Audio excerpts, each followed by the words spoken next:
मैं साइंस का स्टूडेंट रहा हुआ, जब आरएस में आकर हिस्ट्री पढ़नी शुरू की तो बाजीराव यूं फेवरेट कैरेक्टर था। अरे क्या बंदा यार, बाजीराव बल्लाल, जो कभी सपना देखता कि अटक से कटक तक भारत का झंडा होगा। कहां से कहां तक? अटक उड़ीसा में एक जगह पड़ती है, सॉरी अटक पाकिस्तान में एक जगह पड़ती है, कटक उड़ीसा में, मतलब पाकिस्तान से लेके उड़ीसा, ईस्ट टू वेस्ट, पूरा का पूरा पूर्व से पश्चिम तक एक ही झंडा होगा, मराठों का झंडा लहराएगा। और उस बाजीराव के बारे में कि जो मात्र 40 साल की उम्र में तो मर ही गया था, 20 साल की उम्र में पेशवा बना और 40 साल की उम्र में मर गया, पर उसने 20 साल जो पेशवाई की उसमें घोड़े पर रहा, घोड़े से नीचे उतरा। क्या खौफ रहा होगा उस बाजीराव का कि दिल्ली का बादशाह मोहम्मद शाह रंगीला, क्या नाम है दिल्ली का बादशाह, और मोहम्मद शाह रंगीला के एक दिन दरबार में बातें कि यार बाजीराव क्या है, बाजीराव कौन है, बाजीराव से आजकल इतना कैसे चर्चा सुन रहे हैं, और उसके कोई मंत्री संतरी बैठे, उनका बादशाह आपके सामने बाजीराव कोई चीज नहीं है, आप हो, आप मुगल बादशाह, बाजीराव छोटा मोटा यूं मराठा है, उधर फड़फड़ करता रहता है, आपका क्या लेता है। और राजा ने कहा सही बात, सेनापति ने कहा सर हम तो आपके सेनापति, आज्ञा दो, उस बाजीराव को कभी भी मार सकते हैं। ये बातें बाजीराव ने सुनी कि कल दिल्ली में मेरे बारे में बात हुई और कहा गया कि मैं कुछ भी नहीं। अगले दिन बाजीराव मात्र 500 घुड़सवार लेकर, कितने घुड़सवार लेके, दिल्ली की तरफ कूच करता है, दिल्ली की तरफ जाता है। केवल कितने आदमी है? जब वो दिल्ली के पास पहुंचा ना, दिल्ली का बादशाह और दिल्ली के सेनापति दिल्ली छोड़कर भाग गए थे। अगले 3 दिन तक औकात नहीं हुई कि कोई अंदर घुसे। बाजीराव दिल्ली के बाहर बैठा रहा, दिल्ली के अंदर गया ही नहीं, दिल्ली के बाहर बैठ के शिकार किए, लेकिन मुगल बादशाह की औकात नहीं थी 3 दिन तक दिल्ली वापस आ जाए। वो बाजीराव है। कहते मोहम्मद शाह रंगीला ने एक दिन दरबार में कहा यार मैं इस आदमी का चेहरा देखना चाहता हूं, सर मिल लो। उसने कहा डर लगता, मिलूंगा तो नहीं। उसकी पेंटिंग बनाई जाए एक, और पेंटिंग बना के मुझे दिखाई जाए। एक पेंटर ने बड़ी शानदार पेंटिंग बनाई, पेंटिंग में सीन है, बैकग्राउंड दिखाया हुआ है, सूर्य भगवान ढल रहे हैं, पीछे घायल घायल घायल लोग पड़े हैं। यूं लगता है जैसे सूर्य जब अस्त हुआ तो युद्ध समाप्त हो गया। भाई शाम को सूर्य अस्त होता तो युद्ध क्या कर देते, बंद, और युद्ध में बहुत सारे लोग क्या हुए, घायल। ये सीन है। मेन फिगर जो दिखा, ये बैकग्राउंड, मेन फिगर में बाजीराव एक घोड़े पर चढ़ के जा रहा है। ऐसा लगता है बाजीराव ने युद्ध में भाग लिया, युद्ध समाप्त हो गया है, शाम के समय घायलों को उठाया जा रहा है, बाजीराव युद्ध छोड़ के जा रहा है। पूरे दिन जब युद्ध के अंदर रहा तो युद्ध में थक गया वो बहुत ज्यादा, इसलिए यूं निढाल, एक तो आदमी यूं बैठा रहता, वो यूं बैठा है घोड़े के ऊपर, और घोड़े की जो लगाम होती है, रस्सी होती है, घोड़े की रस्सी उसने अपने दोनों पैरों के बीच में दबा रखी है कि अब उसमें अब जान नहीं बची, पूरे दिन लड़ा है, तो आराम से घोड़े पर यूं जा रहा है। और जब वो जा रहा है तब उसे याद आएगा अरे खाना तो आज दिन में खाया नहीं, युद्ध के मैदान में खाना कहां पे, वहां पे। तो उसके जेब में कुछ गेहूं के दाने हैं, तो उसने एक हाथ में अपने गेहूं के दाने ले रखे, दूसरे हाथ से मसल रहा है उनको कि भाई गेहूं खा के थोड़ा बहुत टाइम कर लूंगा। पेंटर ये बताना चाहता है कि बाजीराव को खाना खाने का भी अवसर नहीं था, उसके खाना खाने की भी दिमाग में आती नहीं थी, उसके दिमाग में केवल युद्ध युद्ध और युद्ध चला करते थे। वो 20 साल तक बिना खाने पीने की परवाह की अपने घोड़े पर बैठा रहा, उसने खाना भी कहां खा लिया था, अपने घोड़े पर। ऐसी पेंटिंग बना के मोहम्मद शाह रंगीला के सामने रखी गई। मोहम्मद शाह रंगीला ने पेंटिंग देखेगा, साइड में लो मुझे डर लगता है। उसकी पेंटिंग से दिल्ली का मुगल बादशाह डरता था। उस बापड़े बाजीराव को मूवी में क्या दिखाया है, नचाया उसको, है ना, और यूं घूम रहा है काशी भाई, काशी भाई। अरे यार काशी भाई पेशवन थी, पेशवा की पत्नी थी, थोड़ा बहुत तो यार ढंग से नाम लेते हुए दिखाते, थोड़ा बहुत तो सही दिखाते, और इतने फर्जी फर्जी डायलॉग। वो हैदराबाद के निजाम को गिरफ्तार करता है, हैदराबाद के राजा को बोला करते निजाम, क्या बोलते, तो हैदराबाद का निजाम उसको संधि के लिए बुलाता है। एक सीन है इसमें देखना, हैदराबाद का निजाम बैठा, दोनों साइड में शेर बांध रखे हैं उसने, और नीचे बाजीराव सामने आके बैठा है, और निजाम कहता कि बाजीराव तुम गिरफ्तार हो अब, और बाजीराव कहता निजाम ध्यान दो, तुम्हारे आसपास में जितने लोग खड़े हैं सारे मेरे हैं, गिरफ्तार तुम हो, गिरफ्तार मैं नहीं हूं। फिर हैदराबाद का निजाम संधि करता है, संधि करता है तो दोनों बातचीत करते हैं। इतने वाहियात डायलॉग है कि बाजीराव वहां बैठ के कहता है राजाओं में एक ही राजा, उसे कहते हैं निजाम, फलों में एक फल, उसे कहते हैं आम। मतलब दो राजा आपस में बात करते हैं, जैसे बात करते हैं, फलों में फल आम होता है, राजाओं में राजा निजाम होता है। यदि दो राजा ऐसे बात करते हैं फिर तो भाई साहब वो शायरियां भी बुलवाई दो, शीशी भरी गुलाब की पत्थर से तोड़ दूं, तेरे खत का जवाब नहीं आया तो खाना पीना, खून से खत लिखता हूं शाही मत समझना, तेरे प्यार में मर रहा हूं जिंदा मत समझना। ये वाली भी लिखवाई देते बाद में, थर्ड ग्रेड शायरी आप करवानी थी। कपड़े धोती हूं कूट कूट के तेरी याद में रोती हूं।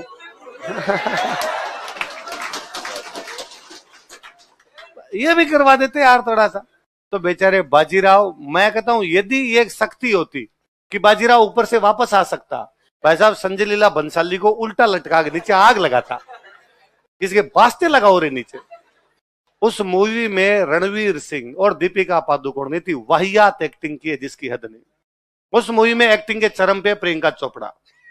बाजीराव मस्तानी को देखा जाना चाहिए। प्रियंका चोपड़ा को देख के, उसके एक एक सीन को देख के लगता है कि अरे पैसों ऐसी होती होगी, वो बोलना चलना। और जिस डायलॉग में बाजीराव को कहती है कि आपने हमसे हमारा गुरूर छीन लिया है, तो उसे वाकई लगता है कि महिला के स्वाभिमान की बात कैसे करती होगी। तो उस मूवी का नाम होना चाहिए काशीबाई, कि प्रियंका चोपड़ा की एक्टिंग है। इन दोनों मोटियार लुगाई ने उसमें जो वाहियात एक्टिंग। रणवीर सिंह अच्छा एक्टर है, पर एक तो क्या उसके अंदर से रामलीला नहीं बाहर निकल रही। इनके एक मूवी थी ना रामलीला, तो उसकी रामलीला की एक्टिंग देख लो, फिर सारी फिल्मों की एक्टिंग देख लो, सेम है। वरना उसकी अच्छी अच्छी मूवी देखनी हो, उसकी एक बहुत अच्छी में लुटेरा, सोनाक्षी सिन्हा की, और उसकी एक मूवी है लुटेरा, उसमें उसकी बहुत अच्छी एक्टिंग है ना। ये बीच में एक कौन सी मूवी आई थी, दिल धड़कने दो या दिले मुश्किल, दोनों में से किस में था वो, एक मूवी में किसी में था, है ना। उसमें एक रणबीर सिंह एक रणबीर कपूर की, मैं बोल रहा हूं कौन सी किसकी है, पर उन दोनों में किसी में उसकी अच्छी एक्टिंग थी।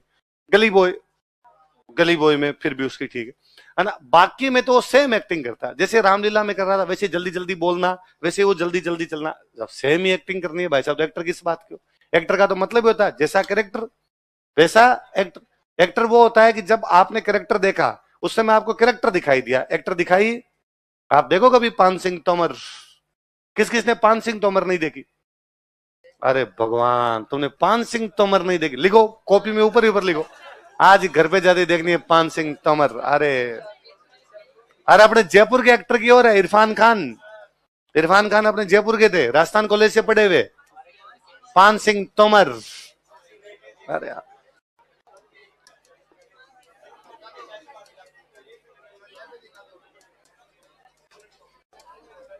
हा? क्या, हाँ पहले फौजी होता है, एथलीट होता है, फौज में धावक होता है, दौड़ता है भारत के लिए, मेडल्स वगैरह जीतता है। बाद में जब रिटायरमेंट होके आता है तब उसको पता चलता है कि यार जिंदगी उतनी सरल नहीं है जितनी है, तो डाकू बन जाता है। तो उसके बड़े जोरदार डायलॉग, डाकू नहीं साहब बागी कहिए बागी, डाकू तो संसद में रहते हैं, हम तो बागी हैं।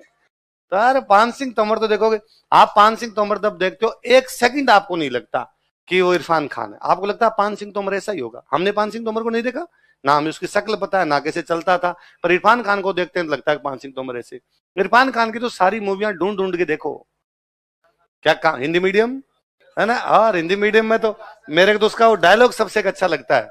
उसकी बेटी इंग्लैंड पढ़ने के लिए जाती है, वो अपनी बेटी से मिलने के लिए जाता है, तो वो अपनी बेटी कहता है वापस चला गया, ऐसा कोई एक सीन है। तो इसमें उसकी बेटी कहती है कि नहीं पापा मैं यहाँ पे पार्ट टाइम जॉब कर रही हूँ। तो वापस कहता क्या क्या क्या क्या कर रही हो तुम, तो वो कहता मैं नौकरी कर रही हूँ। क्यों तुम नौकरी क्यों करती हो यहाँ पे, तुम पढ़ने के लिए आई हो।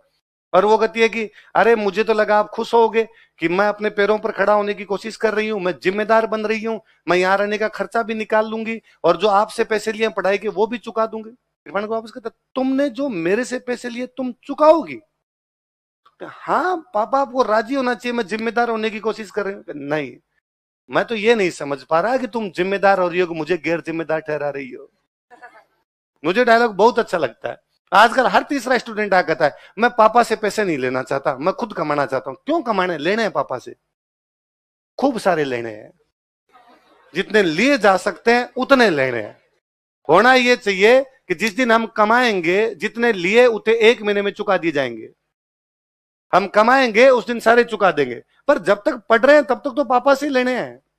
इतना क्यों जिम्मेदार होना है कि ये 6,000 रुपए भी हम कमाई करके करेंगे, हम इतने जिम्मेदार हो जाएंगे, इसका मतलब पापा गैर जिम्मेदार है। तो ये फर्जी बातें हैं सब। हम पापा पे बोझ नहीं बनना चाहते। अरे टाबर पापा पे बोझ नहीं होते हैं, पापा का कर्तव्य है आपको पढ़ाया, आप अपने संतान को पढ़ाओगे, वो अगली संतान को पढ़ाएगा, पीढ़ी दर पीढ़ी है तो चलेगा। उसके अंदर इतना क्या, मुझे वो डायलॉग देख के लगता है कितना सही बात बोली है इसने। कि किस बात की, फालतू का लोड लिए घूम रहे हैं।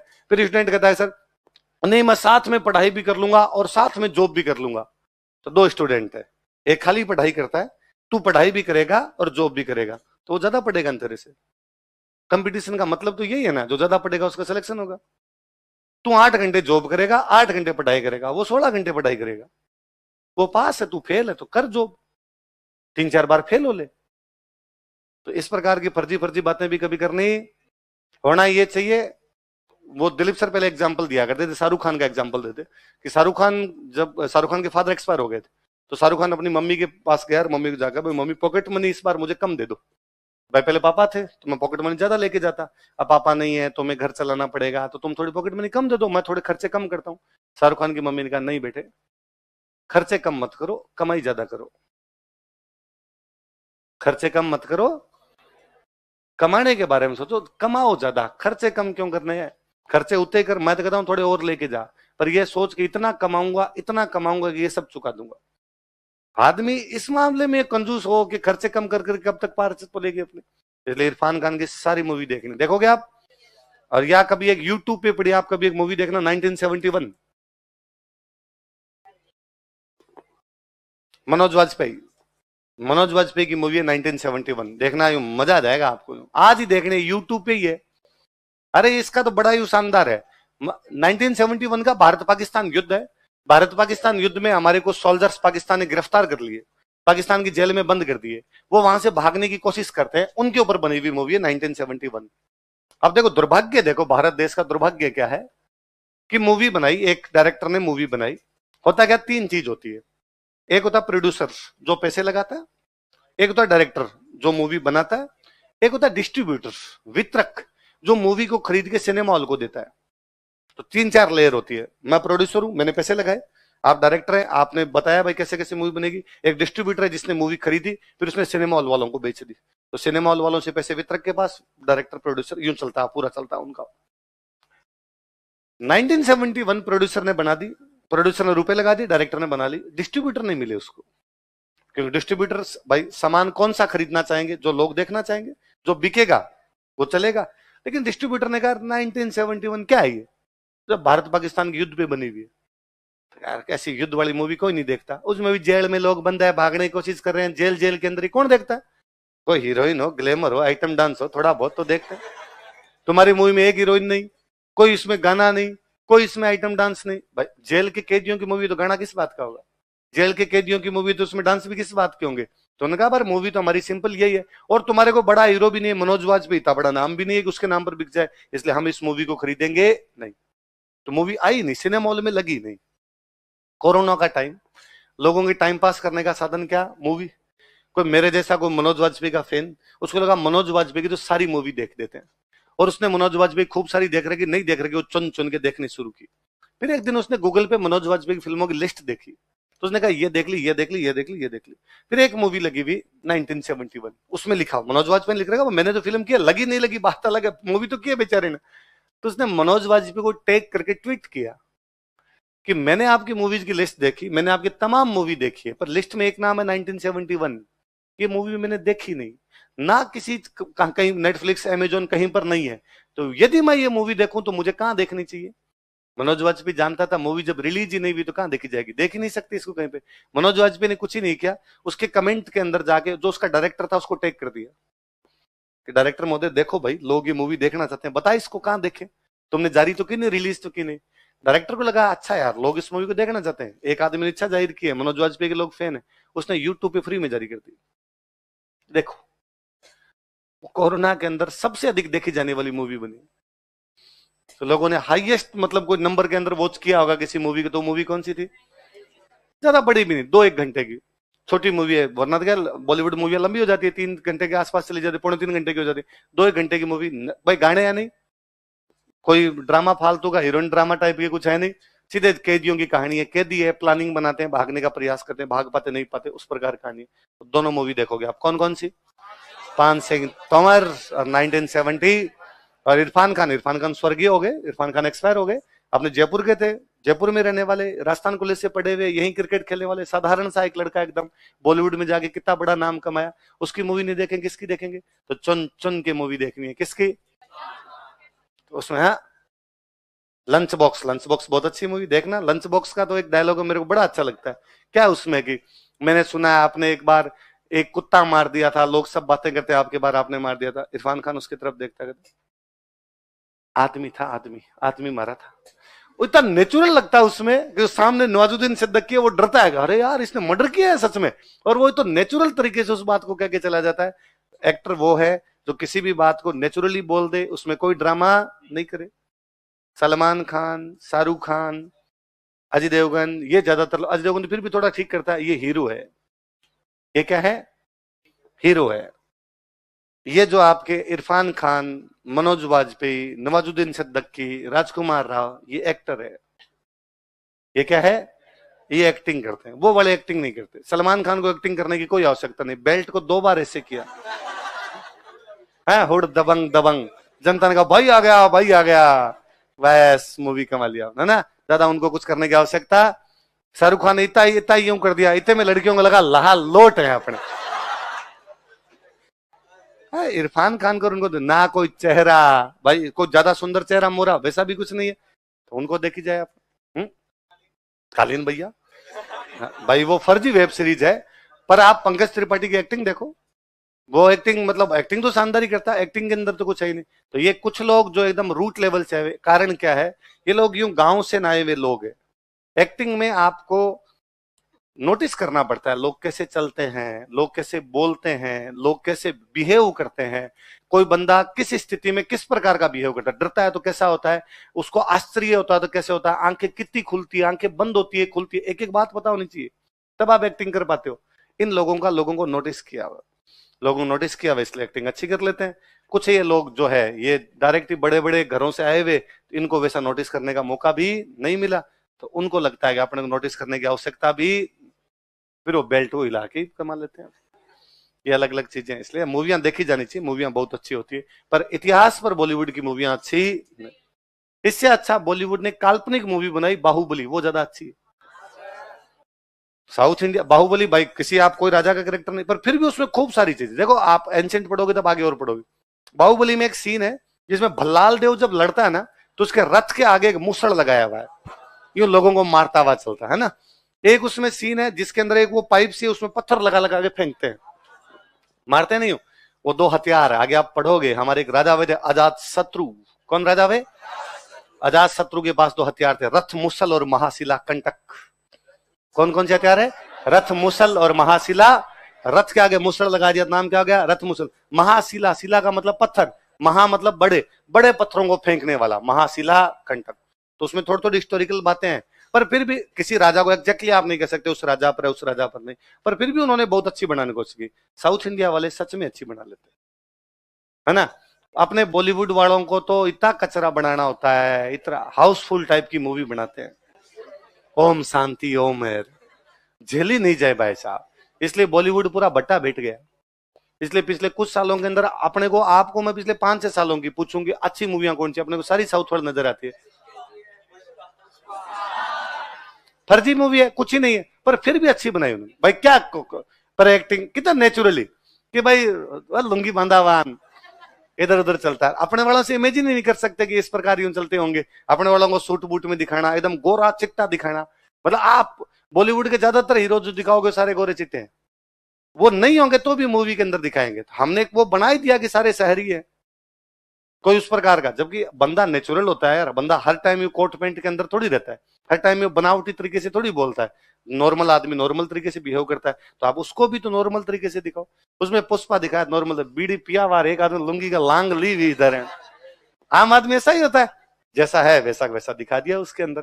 तो साउथ वाले ज्यादा उसके नजदीक जाते हैं, हालांकि वो भी एग्जेजरेट खूब करते हैं चीजों को, एक मारा इतने पेड़ सारे के सारे गिर गए, पर फिर भी अपने को अच्छा लगता है यार, थोड़ा तो डंका दिखाया। अपने वाले तो वैसा भी कुछ नहीं कर पाते, तो अपने वाली मूवी से आजकल साउथ वाले ज्यादा अच्छा बनाने लगे। इसलिए आजकल बॉलीवुड हर मूवी में साउथ वालों को लेने लग गया, कि इनको पता है कि अपने को तो कोई देखता नहीं, इनको रामचरण तेजान, अल्लू अर्जुन है ना, वो समंथा, ऊ अंट मामा इनको लिया जाए, इनको लोग देख सकते हैं। आई बात समझ में? तो जोधा अकबर मूवी में इतिहास नाम की कोई चीज, काल्पनिक कहानी है, काल्पनिक कहानी की तरह उसको देखा जाए। उसके अंदर कोई इतिहास पढ़ने की कोशिश करता है तो वो बात सही नहीं।